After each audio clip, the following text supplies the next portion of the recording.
ये क्या सीन है? मतलब स्पीचलेस। मजे अच्छा रहा। मजे में average cut off comes paper जब इजी रहता है स्टूडेंट तो कट ऑफ बहुत ज़्यादा हाई जाती है। बोल रहे हैं कि लास्ट ईयर कंपैरिजन में काफी इजी था। कितने क्वेश्चंस किए आप? ऑलमोस्ट सारे ही किए हैं। इसका लेवल इजी था।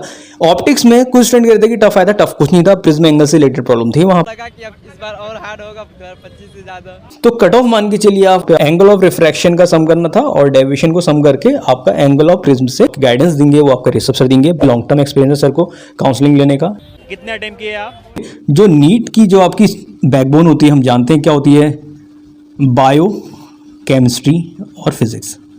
ठीक है, बायो को मैं इसलिए कह रहा हूँ क्योंकि बायो तो इंपॉर्टेंट होती है, लेकिन बायो में अच्छा स्कोर कर सकते हैं स्टूडेंट। ये जो था आपका काफ़ी इजी था, ये पोर्शन काफ़ी इजी था और होना भी चाहिए। ठीक है, दूसरी बात कर लेते हैं केमिस्ट्री की। केमिस्ट्री में स्टूडेंट ने कहा कि मॉडरेट रहा यहाँ पे।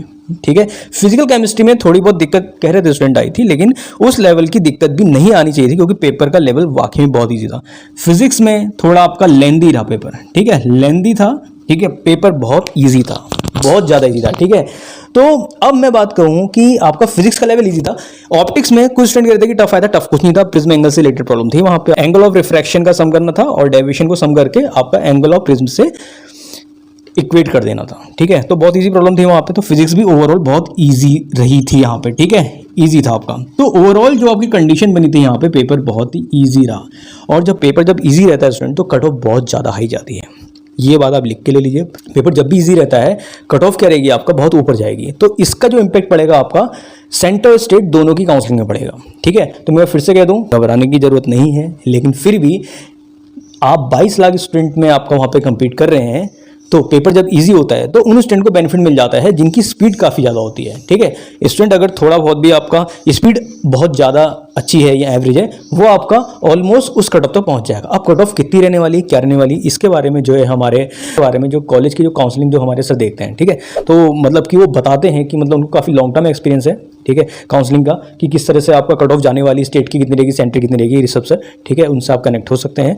उनका इंक्वायरी लिंक मैं आपको नीचे दे दूंगा। ठीक है, तो वो आपको अच्छे से बताएंगे कि किस तरह से आपको काउंसलिंग अटेम्प्ट करनी है। ठीक है, कितनी बार ऐसा होता है हमारे कट ऑफ थोड़ी आपका एवरेज रहती है तो हमें पता नहीं होता है कि हमारे कितने जीएमसी जो है छूट जाते हैं। ठीक है, तो सर को काफ़ी अच्छी नॉलेज है काउंसलिंग की, तो सर की काउंसलिंग को आप अटेंड कर सकते हैं। वहाँ पे देख सकते हैं कि किस तरह से आपको काउंसलिंग अटेंड करनी है, उसका इंक्वायरी नीचे दे दूंगा। बाकी आप लोग के लिए मैं एक यहाँ पे अलग से प्लेलिस्ट बना दूंगा यहाँ पे, जिसमें आपको अप टू डेट जानकारी मिलती रहेगी कि किस तरह से आपको वहाँ पे अटेम्प्ट करनी है काउंसलिंग। ठीक है, वो सारी चीज़ आपको बताई जाएंगी। लेकिन अगर आप पर्सनल काउंसलिंग सर से, क्योंकि हर चीज़ का एक स्पेशलिस्ट होता है ना। ठीक है, मैं तो आपका एस्टिमेट बता दूंगा क्योंकि पेपर का जो लेवल था 2024 का पेपर था उसके कंपेरेबल है और पेपर काफ़ी ईजी है।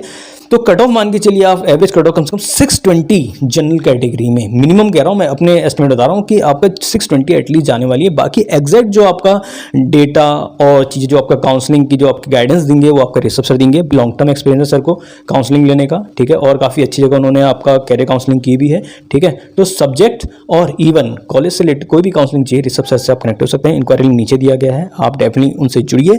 और उनकी कुछ मिनिमम फीस होगी। ठीक है, वो सर ने खुद रखी है, तो उसको आप पे करके आप या तो पर्सनल काउंसलिंग ले सकते हैं सर से, या तो फिर आप उनसे ग्रुप काउंसलिंग में जुड़ सकते हैं। ठीक है, तो 3 मोड है वहाँ पे काउंसलिंग के, आपका पर्सनल और आपका ग्रुप काउंसलिंग, और एक है आपका कंप्लीट आपकी college counselling up to counselling period, आपकी स्टेट काउंसलिंग तक। जब तक आपकी काउंसलिंग चलेगी तब तक आप उनसे कनेक्ट रहेंगे, वो आपको गाइड करेंगे। तो उनकी जो भी फीस है वो सर बता देंगे आपको। ठीक है, इंक्वायरी लिंक आपका नीचे दिया गया है। ठीक है, बाकी बेस्ट से बेस्ट गाइडेंस से जुड़े रहिए विकास लाइव 2.0 के साथ, जहाँ भी रहे सीखते रहिए। Wish you good luck. ठीक है, तो जो भी हो गया, जैसा भी गया पेपर, डरने की जरूरत नहीं है, जो भी होगा बेस्ट होगा।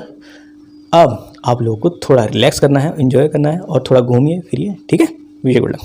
समस्या क्या सीन है?